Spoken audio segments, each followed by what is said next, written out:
Sure, here's a scrambled, natural sounding script for a YouTube review of the Drumroller 2025. No headings, just flowing narration. So here it is, the all-new Drumroller 2025. And let me tell you, this machine is a serious upgrade. From the moment you look at it, that glossy, ultra shiny yellow finish just grabs your attention. It's not just for looks either. The finish is designed to withstand tough conditions while still keeping that fresh off the line shine.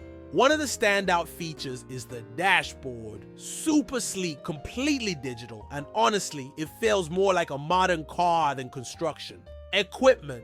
All the controls are intuitive, clearly labeled, and the touchscreen response is fast. No lag at all.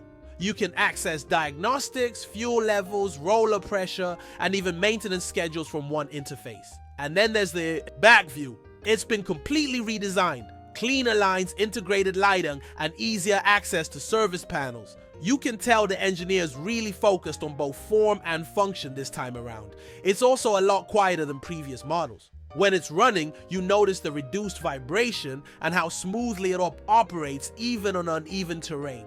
Performance-wise, the 2025 model doesn't disappoint. The rolling precision is tighter, and it handles corners with more agility than you'd expect from a drum roller. It's also surprisingly fuel efficient for its size, with the new hybrid powertrain kicking in seamlessly when needed. I had the chance to test it on both concrete and asphalt surfaces, and the traction control kicked in beautifully. It's stable, balanced, and the operator's seat extremely comfortable. Even after a few hours of use, I didn't feel the usual fatigue you'd expect.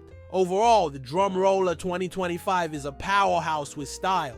Whether you're in road construction, industrial development, or any large-scale groundwork, this is a machine that delivers both performance and presence. Let me know what you think of this model in the comments, and don't forget to like and subscribe if you want more reviews like this. Let me know if you want this adapted for voiceover tone, cut into segments for visuals, or translated into another language.